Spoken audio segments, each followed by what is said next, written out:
Hello, everybody. Welcome back to WWTF. We want to face the game show on MikeC. I'm Fred Wild. Man, welcome. Today we're talking to you about PlayStation VR number dos.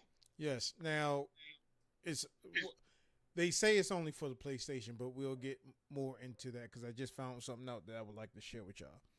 So, I actually do have the PlayStation VR, and Mike came over to experience. So, I don't think it's fair that we give it a rating. To be honest with you, let's just tell it how it is because this may be for some people and this may not be for people. So, Mike, your experience with the PlayStation VR, how do you feel about it? Okay, so with the PlayStation VR 2, right? Mm-hmm. So just starting to play this this wonderful device, right? Honestly, I really felt like it wasn't too much of a big leap, you know, as far as with my experience with it. I felt it did like trim down on like the excess weight, let's say, as far as for the cord and stuff like that.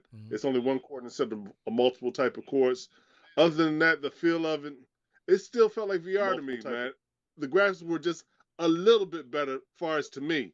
You know, it really didn't really blow my mind away like how they show it on TV and stuff like that, like it being super crispy and clear.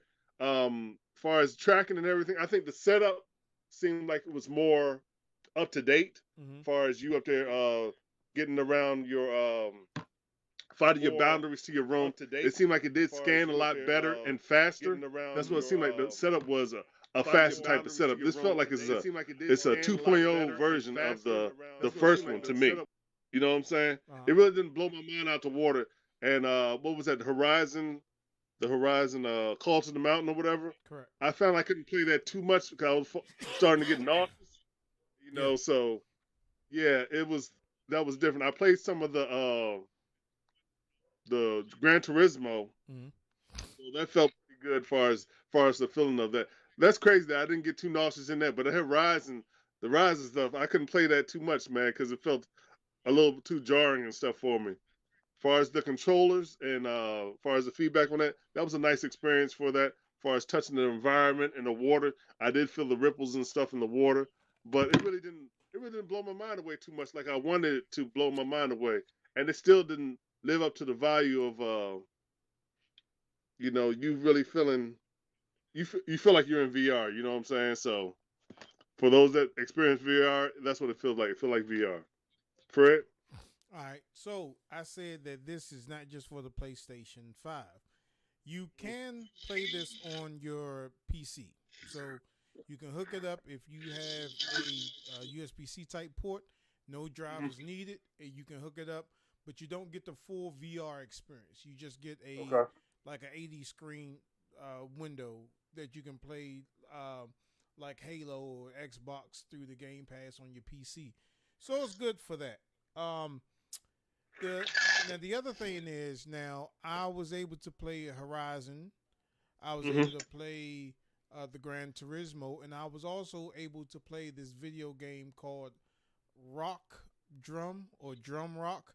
What it is a version of Guitar Hero with no instruments. You're using the controllers, and it does excellent tracking of where the cymbals and the hi-hats and all the drum instrument parts are. So I was able to play that. Mike wasn't able to play that, but the next time you come over here, take a gander at that. That's a pretty cool game. Now, speaking about Horizon, a lot of people are getting sick through playing this game. But there are different settings that you can put on here so you won't get that nauseation feeling, right? The only thing that I really don't like about the PlayStation VR 2 is that, for number one, it's on the scale of the second PlayStation VR headset that came out with the earbuds that had the little pocket for you to put the earbuds in place. So, I'm not really in the big ideal of swapping earwax. So that was something that was like really like they should have thought about that. So that's more of a personal thing. Okay. The other thing is that everybody eyesight is not the same. So every time you play this or you hand it off to a different person, in order for them to get the best experience, they have to adjust. They have to go through the whole process of adjusting the eye tracking and all that other stuff to get the full immersion of the headset itself. That's the other thing that I didn't like about it. With the other PlayStation VR headset, you just put it on somebody and they were able to play it. This one is good. Now, y'all know I love my glasses, right? I love glasses, right? These, by the way, are my little cheap. I'm in the house. I'm going to play some VR glasses, right? And they fit perfectly. And I got these specifically to play VR in, right? And it works great. It's the way that you put it on. You have the piece in the back that you can tighten up, and then you also have the front of it that you can expand and put closer to your face to stop any bleeding. And I gotta say, for this VR headset, there's no bleeding, little to very none. I have not experienced any type of bleeding in there. Now I'm comparing it to the Odyssey. What else do I have? The HTC Oculus, the HTC Vive, the Samsung mixed reality headset. I have a couple of these things, but between all the VR headsets that I have, this is the only one that does not bleed. It does not bleed at all. And the way for a quick thing, for those people that don't know what bleeding is like the light getting inside your VR, as far as either underneath or on the top of it or on the side. So that's what bleeding is. That's what Fred's referring to. And go ahead, Fred. Finish. Yeah, I ain't want nobody to think that you probably visit the hospital like gunshot wounds or something. Right. But as far as the light bleeding, there's little to none. And as far as the controllers that come with it, if you have the what headset do we have? The Oculus, whatever that headset is, the Meta Quest. The Meta Quest.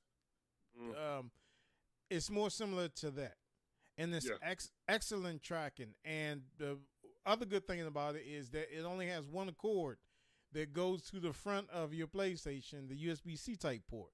That's all it takes.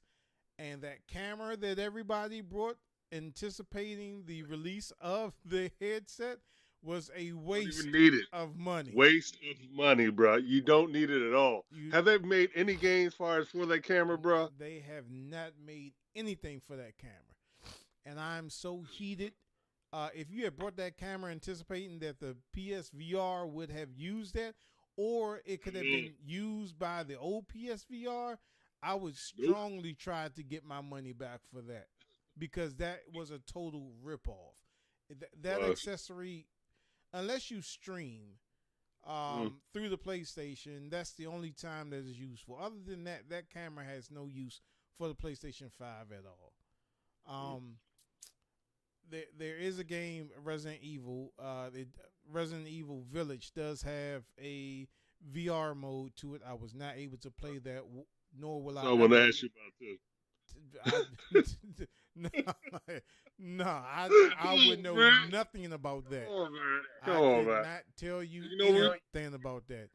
I'm trapped in the headset. Gotta do a live jump with that. I'll come over and we'll do a live jump with that PlayStation VR Village jump. No, I gotta be. You gotta have some Crown Royal, some cold Crown Royal on tap in order for me to get that. Got you. I just don't want to break my headset, man. Yeah, and this is the other thing. This is kind of off topic, but you all that have VR headsets, make sure that you trust the people that you let them use this, because it might scare the heck out of them. And I've seen headsets that people take and they're like, and they break the thing off. and now you're out $400 for this headset. $500, ain't it? Well, any headset that you get, like 500 some odd bucks. And some of the older headsets you can't get no more, like the HTC Vive and the Oculus Rift and whatever else, the Odyssey. Some of those are not obtainable anymore. So just be careful of who you let experience your VR, right? The games that they experience. I wouldn't let anybody do the horror games on these VR headsets. But other than that, man, I think that it's pretty cool, but I don't think it's something that I'm going to be taking out the box a lot, because the graphics, I would say the graphics look like P4 graphics. They don't look like P5 graphics. They have upscaled a bit, because PlayStation VR games look like PS3 games, and now they done stepped it up. It's like one generation behind. Yeah, when we get the PlayStation 6 or 7, we'll have the PlayStation 5 VR experience. You know what I'm saying? Well, game experience. Let's say that. Honestly, like we talked about many times before, they really can't do too much more now with graphics, man. It's at the highest that it really can actually get. Only thing they could do is just better as far as reflections and stuff. You know what I'm saying? But other than that, as far as the graphics, what people deliver and everything like that, this is like the best we're gonna get. Yeah, and it's pretty cool. Now, I also like the way that PlayStation actually shipped these things out, because you don't hear a lot of people scalping these things, because they're only obtainable through the PlayStation Network. And that's what they should have did initially, when they didn't want to release these in stores after, the Grand Wizard messed the whole country up, messed the whole world up with this pandemic, I was 4 days late receiving my notification, and I was able to get it. And they did not take the money out until that next day that they shipped it. You know what I'm saying? So you paid about the same price that you had paid for PlayStation 5, a little bit more. But is it worth it? I honestly tell you that this is not for everybody.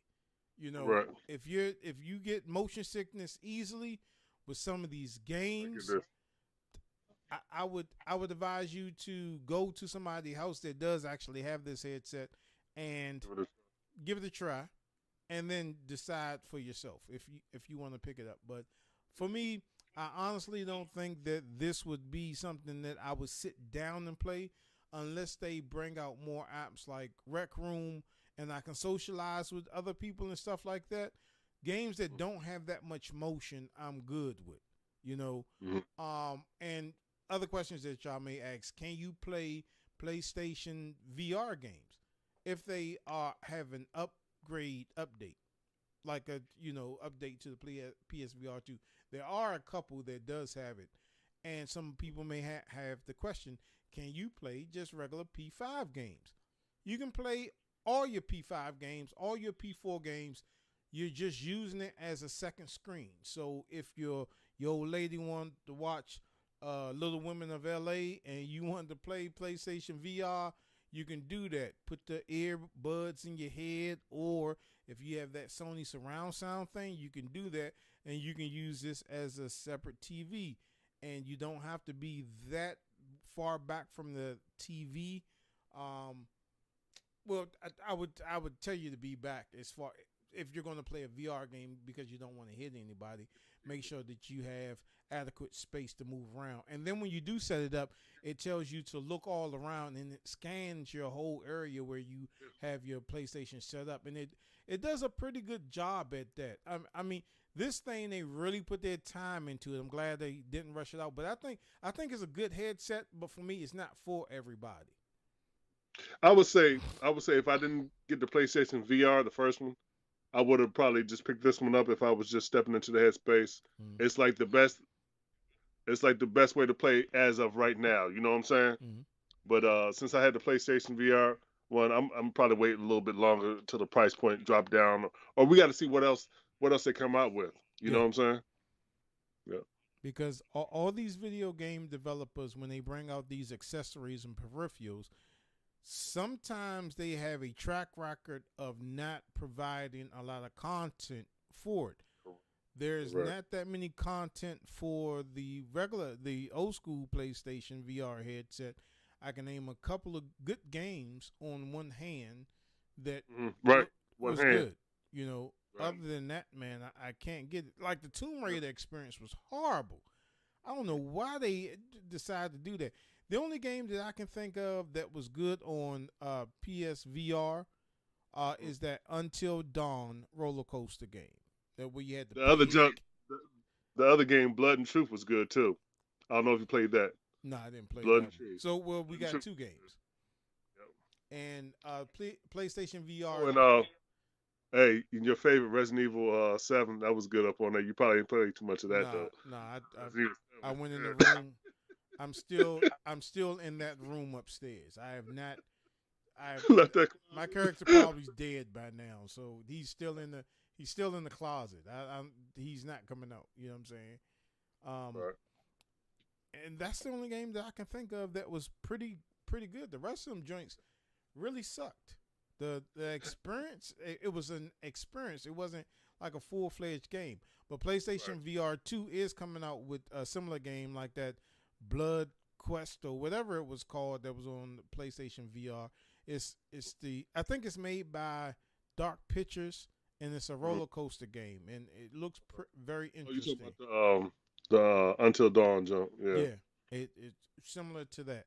I was also was able to play the VR football game. How was that?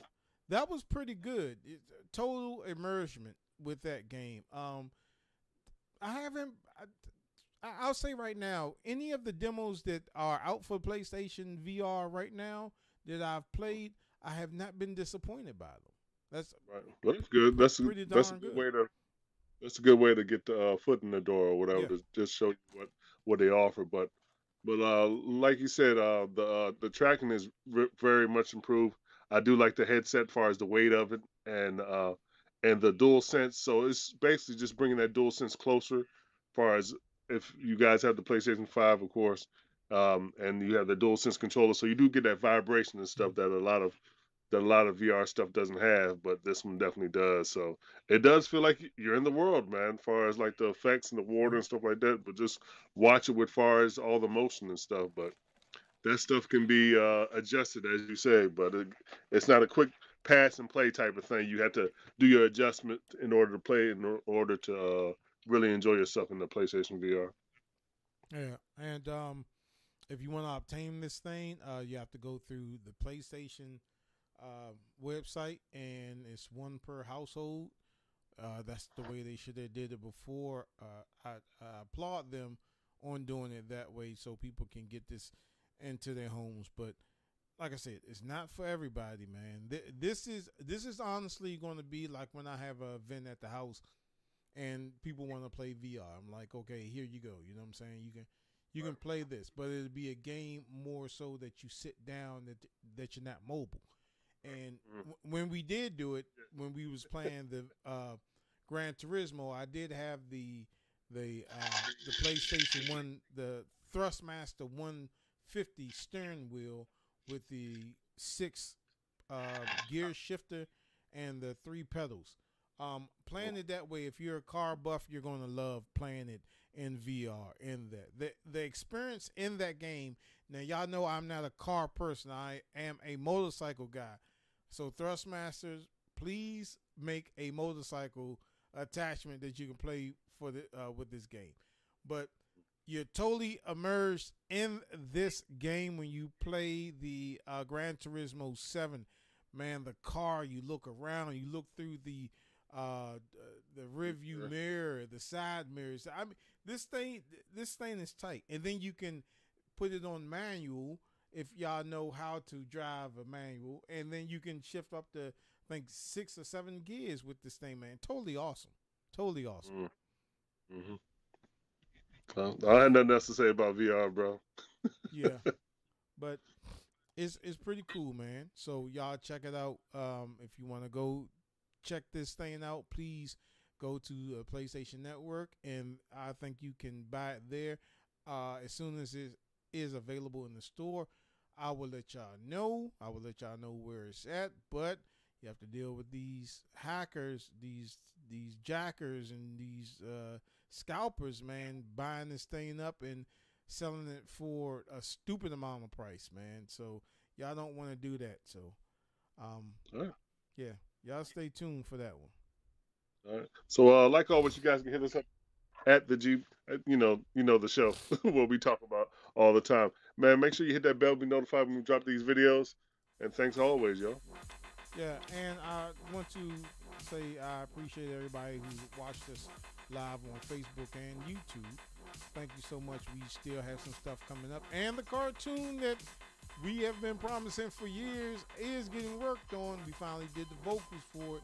Now I just got to do my magic on the editing skills and the animation. So y'all stay tuned for that, man. And when we do complete this, we will have a release party, man. But I forgot what I was supposed to say, but we'll see you next time on WWTF. You want the facts? The Gaming Show. See you next time, y'all. Keep on watching. Thanks as always.